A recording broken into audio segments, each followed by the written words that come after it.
Let's go. Uh-oh. That's what we were looking for.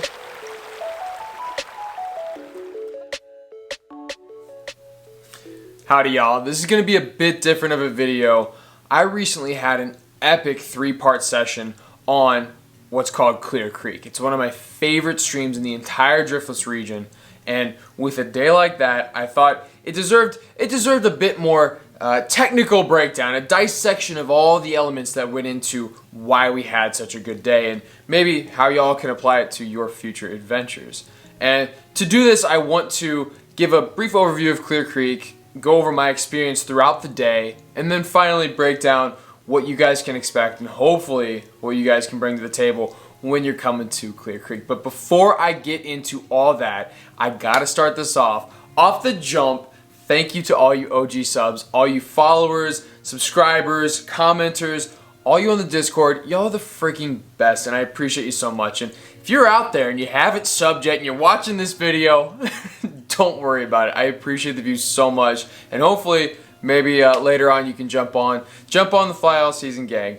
So without further ado, let's get into the overview of Clear Creek. Oh yes, Clear Creek. This is seriously one of my favorite streams in the entire Driftless region. I'm talking Minnesota, Wisconsin, Iowa, and a little bit of Illinois. The entire thing. Clear Creek is it's like above all. There's so many reasons why I love this stream, and the first off is it is isolated. This stream runs through one of the biggest pieces of public land that Northeast Iowa has to offer. There's not a whole lot of public land, and for you folks out west or maybe even out east, this region of the world is made up of a lot of agriculture and maybe residential. There's not a whole lot of big pieces of public land where you can just go and explore. And Clear Creek is on one of the few. It's like miles of just open woodland and hills and river, riparian zone. I mean, it is so amazing. You really feel lost inside there, even though you know, oh, the road's just that way. This Clear Creek is like many of the other streams in the area. It's what's considered a spring creek, and that means it is spring fed. 365, there is cold water pumping into this system, feeding the plants, feeding the bugs, and then feeding the big old slabberooski brown trout. And I should go off of that, this stream holds some of the best, biggest, baddest population of brown trout I've seen in the entire Driftless region as well. I don't know why I'm giving this away, maybe because I hope you go out there and have just as much fun as I do. It's seriously so amazing, the different seasons getting to go there and see just this rich, bio-dense environment supporting an amazing trout fishery like Clear Creek does.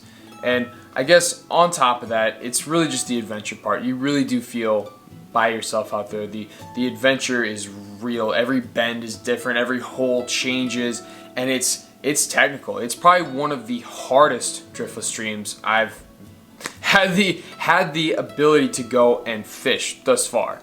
It is super technical. The water's so clear, or it can be clear, and the fish are so spooky.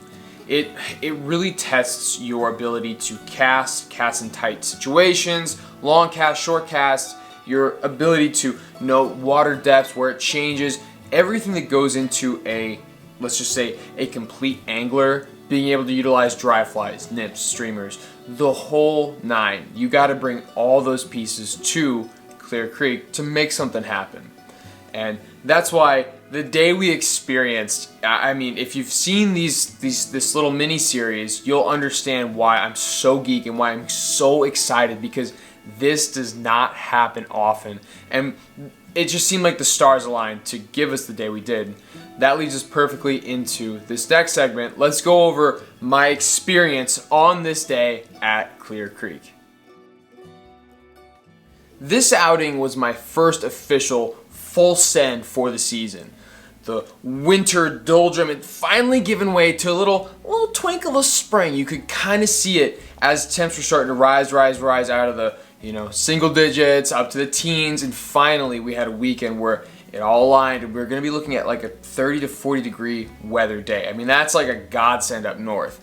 You guys in the area know what I'm talking about, so I mustered the idea, I'm gonna go to Clear Creek and just give it a full frickin' send. And that's exactly what we did. When we showed up, there were some elements maybe not in our favor.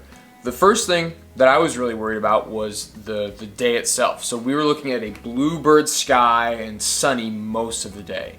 And for those of you who fish spring creeks, you know that that is like the death sentence. That is killer because the sunshine, the bright sky, you are sticking out like a sore thumb, and those trout can see you from a mile away with how clear the water usually is. And when I showed up, I was elated to find out that there was a nice tint in the water. And that tint, that was such a huge advantage for us the entire day. And it really, I think, is what made for such an amazing bite, because there's like there's three main reasons that this cloud, this tint, is so advantageous for an angler. The first thing it does is it conceals you. If that water is cloudy and you can't see the fish, well, hey, guess what, Buster? They can't see you either. So you can get a little bit closer, which means you can make a little bit more accurate casts and not be spooking entire pods of fish and ruining, yards and yards of productive water because one fish spooked, and the domino effect of everybody's panicking in this pool now.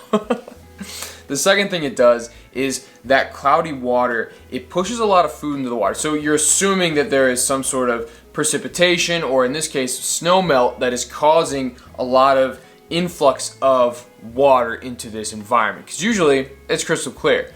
And with this snow melt, it can push and displace a lot of the critters that are already present. So maybe bait fish or some of those nymphs, it pushes them into the stream, the water, and it gets these trout feeding.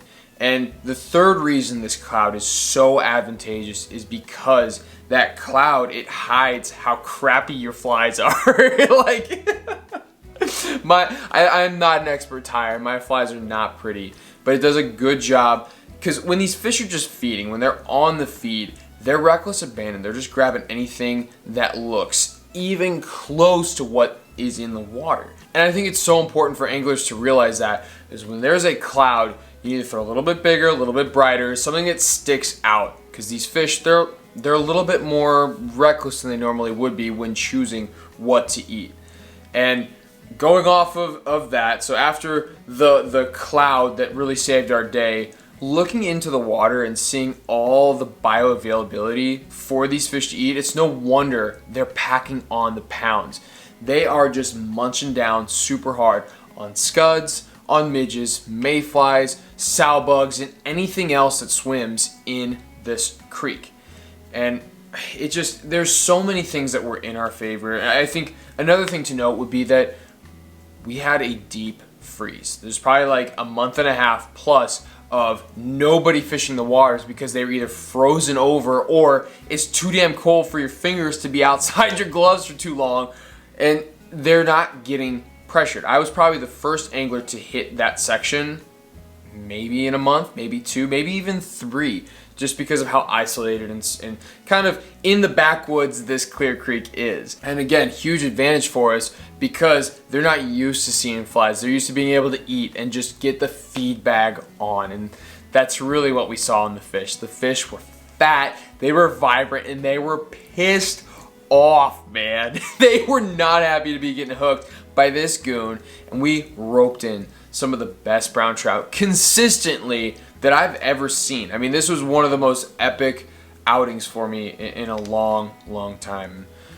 Going off of this whole experience, let's shift this over into what you, the angler, hopefully, I hope you go, what you guys can expect when you're going to Clear Creek. Now, before I go on a limb and give some advice, do take everything I say with a grain of salt, because what works for me might not work for you, might not work for the next person, but it could work for somebody out there. And that's why I'm gonna go on a limb and give some advice. What I can say, all the various factors aside, because you gotta look at the cloudy water, you gotta look at the snow melt, you gotta look at the way the fish are pressured, all those variables, those are going to be changing constantly. So we got to kind of set those aside, because that's just something you'll have to deal with when you're stream side. But the advice I can give, whenever you're coming to a new stream, an old stream, you have to be flexible. Well, you don't have to do anything. I would suggest being flexible. As you can see throughout this entire adventure, I'm strapped with 2 rods always. My big, deep, heavy nymph setup for those low, slow, deep runs, and my short setup for my dry dropper, hitting those quick riffle runs because the fish are going to be sitting in both. And it doesn't matter what time of year it's going to be, you're going to find them in the deep, you're going to find them in the riffle. That's just the name of the game. And you can apply that to other spring creeks in the area. That's going to follow through. But folks, I don't think it can really be shown throughout the videos. Not only being flexible is important, but being willing to move. This section of Clear Creek, like I say, it's so remote and it is big, it is vast. Vast would be a good word, especially relative to the area. I covered so much stinking ground. In a day, I'm probably doing 2-3 miles of creek miles, just weaving in and out, trying to get to the spot, moving, constantly moving, finding the active fish. That would be my advice when you're coming to a place like Clear Creek. You have to be flexible with your rigs and your tactics, but also be willing to move. Some runs aren't going to be good, some runs are going to be really good. You just got to find them. You got to find those dang fish. I know this was a bit different than some of my other videos in the past, and wrapping up an entire trip, it's not the easiest thing to do, especially streamside, and I'm dead after a day of fishing and hiking and just beating my body up. So giving myself some time to chew on it, compartmentalize all the details and dissect all the little things. This is what I got for y'all, and I hope you enjoy, and I hope you bring this to Clear Creek and get on some big slabberooski browns like I did this trip. Folks, thank you so much for sticking around. Thank you so much for watching these videos, commenting, liking, sharing all that stuff, and all the different platforms, this channel, this whatever this is. It's so cool to see it growing, and it's growing because of y'all, and I appreciate it so much. And I don't know if I can do the best job of showing you as I'm talking to a black box in my living room, but I hope some part of it goes through, and I can say thank you, and I appreciate it in the biggest way. So whenever you're making your way to Clear Creek, folks, make sure to keep those feet in the water. And until next time, tight lines. Oh, hey, didn't see you there. Hope you enjoyed this last video, and if you did, and you're looking for a little bit more fly season content, come join us over at our Discord. I've linked it down below. It's a great way to not only engage with the community, but also to share your fishy experiences.